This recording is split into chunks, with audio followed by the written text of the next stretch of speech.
The hammer struck marble with a sickening crack that echoed across Riverside's town square. Pastor Marcus Holloway raised the tool again, his face twisted with righteous fury as fragments of the Virgin Mary statue scattered at his feet. The crowd of festival-goers stood frozen in horror.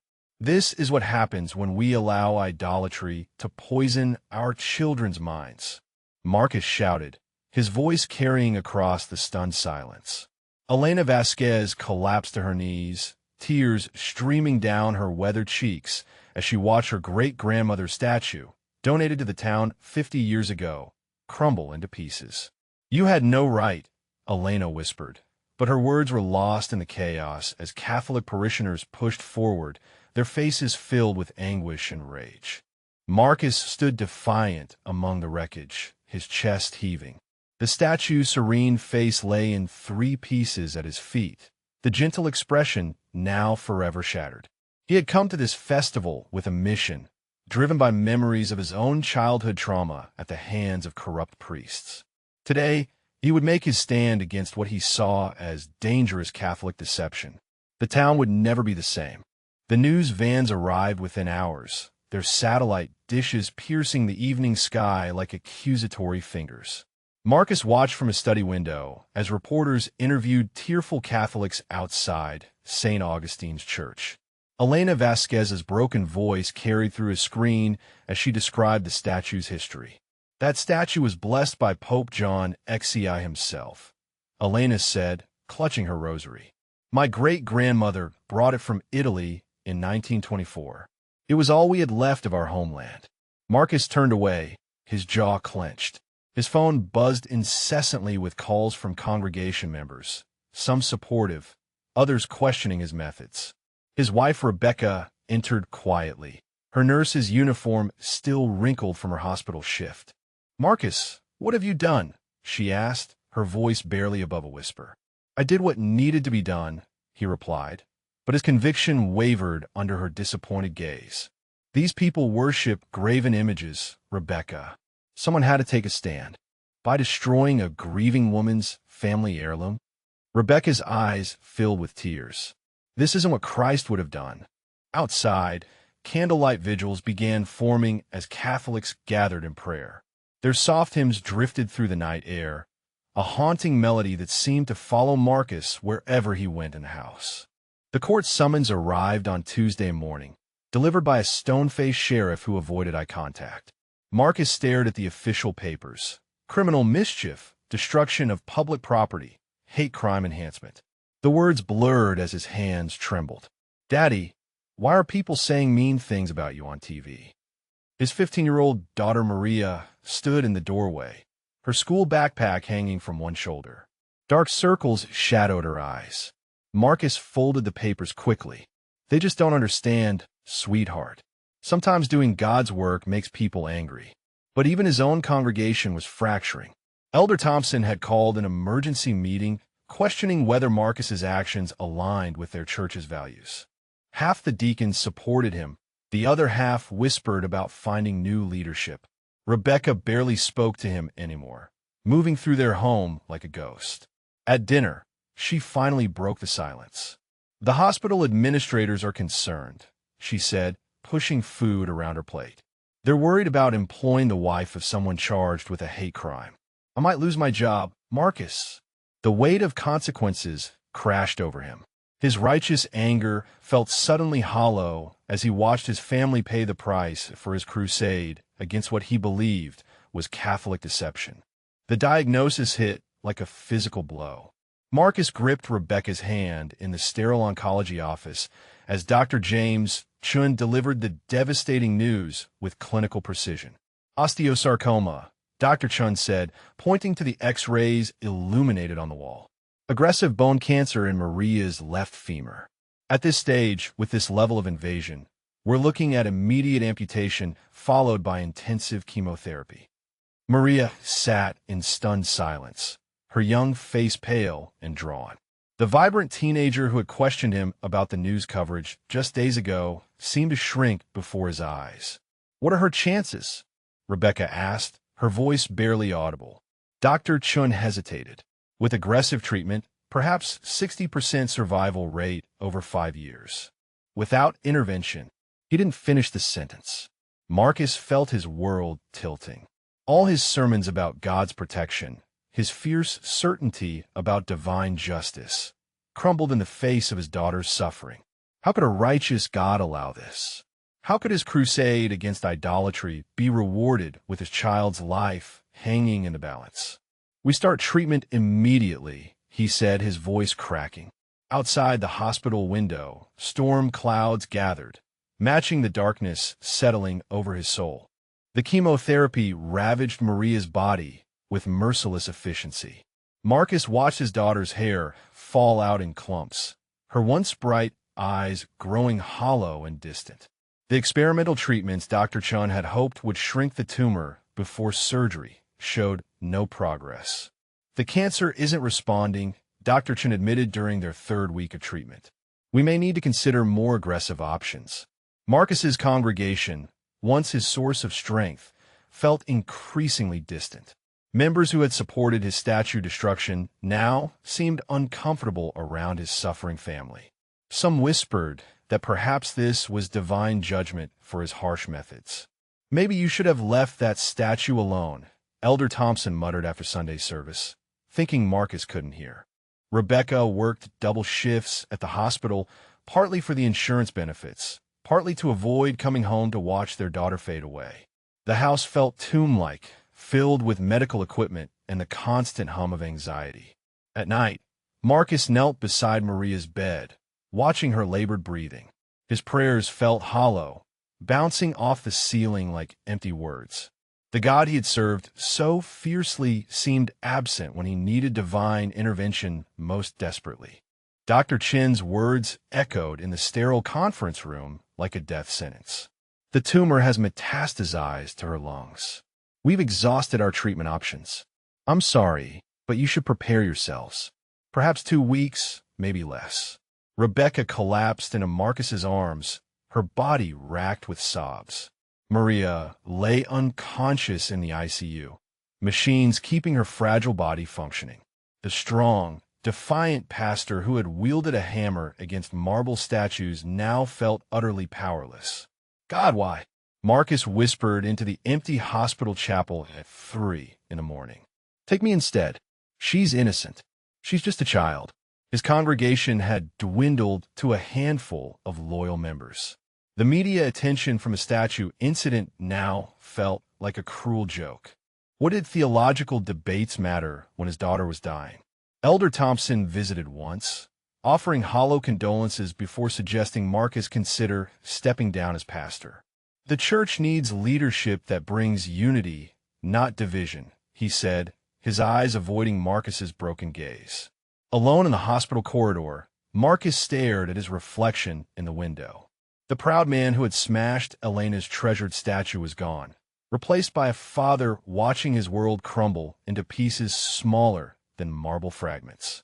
Marcus barely looked up when footsteps approached in the hospital waiting room. Through his exhausted haze, he recognized the weathered hands placing a cup of coffee beside him. Elena Vasquez settled into the adjacent chair, her rosary beads clicking softly.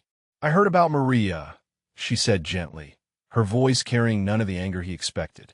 "I came to pray for her." Marcus stared at the woman whose precious statue he had destroyed in a fit of righteous rage. She should hate him, should curse his family, should celebrate this divine justice. Instead, her eyes held only compassion. "Why?" he whispered, his voice cracking. "After what I did to you, to your family's memory. Why would you come here?" Elena smiled sadly, touching the simple wooden cross around her neck. "Because this is what Our Lady would do. She wouldn't see a Protestant pastor or a Catholic grandmother. She would see a father losing his child." Tears Marcus had held back for weeks finally spilled over. "I'm so sorry, Elena. I was angry about my own past, and I took it out on something beautiful that belonged to you." "I forgive you," she said simply. "Now let me pray for your daughter. Sometimes miracles come from the most unexpected places." Elena knelt beside Maria's hospital bed, her weathered fingers moving along her rosary beads as she whispered prayers in Spanish and English. Marcus and Rebecca stood in the doorway, watching this elderly Catholic woman pour her heart out for their dying Protestant daughter. "Hail Mary, full of grace, the Lord is with thee," Elena murmured, her voice barely audible above the steady beeping of machines. Suddenly, the heart monitor began racing erratically. Dr. Chen rushed in, checking the readings with a frown. "That's strange. Her heart rate is stabilizing at levels we haven't seen in weeks." The oxygen saturation monitor climbed steadily upward. Maria's breathing, which had been shallow and labored for days, deepened noticeably. Her pale cheeks showed the faintest hint of color. "What's happening?" Rebecca whispered, gripping Marcus's arm. Dr. Chun studied the monitors with scientific skepticism. "I'm not sure. These readings don't match her condition from this morning." He ordered immediate blood work and scans, his rational mind struggling to process the inexplicable improvements. Elena continued praying, tears streaming down her face as she felt something powerful moving through the room. Even Marcus, despite his theological training, couldn't deny that something beyond medical explanation was occurring in his daughter's room. The 3 a.m. Central Time scan results left Dr. Chen speechless. He stared at the images, comparing them to scans taken just 12 hours earlier. Where aggressive tumors had riddled Maria's bones and lungs, only healthy tissue remained. "This is medically impossible," Dr. Chen muttered, calling in 2 colleagues to verify the results. "The bone structure has completely regenerated. The lung lesions have vanished entirely." Maria opened her eyes for the first time in days, her voice weak but clear. "Mommy? Where's the pretty lady who was singing to me?" Rebecca looked confused. "What lady, sweetheart?" "The one in the blue dress. She had the most beautiful smile and told me everything would be okay." Maria tried to sit up, her strength returning rapidly. "She said she was watching over me because a kind woman asked her to." Marcus felt his knees buckle. Elena gripped his arm, her eyes wide with wonder. "Run every test again." Dr. Chun ordered the nursing staff. "Check everything twice." But the results remained unchanged. Where death had seemed certain hours before, perfect health now flourished. Marcus looked at Elena through his tears, finally understanding that divine mercy operated far beyond his theological boundaries and denominational walls. Sunday morning found Marcus standing before St. Augustine's Catholic Church, his hands trembling as he held the microphone at the outdoor service. Both congregations had gathered in the town square where the statue once stood, Catholics and Protestants side by side. 3 weeks ago, I stood in this very spot and committed an act of terrible pride. Marcus began, his voice breaking. I destroyed something precious, not just a statue, but a symbol of faith that brought comfort to this community for generations. Elena sat in the front row, tears in her eyes as she watched the man who had shattered her family treasure bare his soul publicly. I was wounded by my past, angry about corruption I witnessed as a child, and I let that poison turn me into something ugly. Marcus looked directly at Elena. "I'm not asking for forgiveness because I deserve it, but because this woman showed me what true Christianity looks like. When my daughter was dying, she didn't celebrate divine justice. She knelt beside Maria's bed and prayed to the Virgin Mary for healing." Murmurs rippled through both congregations as Marcus continued. "Maria is completely healed. The doctors have no explanation, but I know the truth. God's love transcends our denominational walls, and sometimes miracles come through the very people we've wronged most deeply." Marcus carefully lifted each marble fragment, his hands gentle as he placed the pieces into the wooden crate Elena had provided.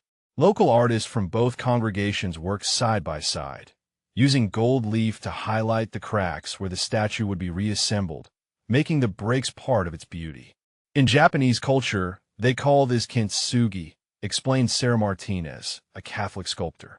"When pottery breaks, they repair it with gold, believing the piece becomes more beautiful for having been broken." Maria, now vibrant with health, helped sort the smaller pieces. "It's like what happened to our family," she said thoughtfully. "We broke apart, but God put us back together stronger." The first joint prayer service filled both churches beyond capacity. Father Rodriguez and Pastor Holloway stood together at the altar, their different traditions weaving into something new and beautiful. Elena led a rosary prayer, while Marcus offered a Protestant blessing, their voices joining in harmony. Rebecca watched her husband with wonder. The angry, prideful man who had wielded a hammer in rage had become someone who wielded love with equal passion. The legal charges had been dropped after Elena's public request for mercy. Our communities were divided, Marcus said during his sermon. But sometimes God allows things to break, so he can rebuild them more beautifully than before. 6 months later, the restored statue stood in the town square once more, its golden-veined cracks catching the morning sunlight like a map of redemption. Maria, completely cancer-free according to her latest scans, placed fresh flowers at its base before heading to school. Marcus and Elena worked side by side at the new interfaith community center they had established, helping families navigate medical crises regardless of their denomination. The man who had once preached division now embodied unity. Dr. Chen still can't explain Maria's healing, Rebecca told Elena as they prepared lunch for the volunteers. He's documented everything, but he just shakes his head and calls it unprecedented. Elena smiled, touching the wooden cross at her throat. Some miracles aren't meant to be explained, only experienced. The afternoon brought another joint service, Catholics and Protestants worshiping together in the shadow of the statue that had once divided them. Marcus looked out at the congregation, his heart full of gratitude for the painful journey that had brought them all to this place of grace. As evening fell, he stood before the statue with Maria, both of them reflecting on how brokenness had become beauty. Have you ever witnessed something that science couldn't explain? Share your story in the comments below, and let us know if you've experienced moments where the impossible became possible.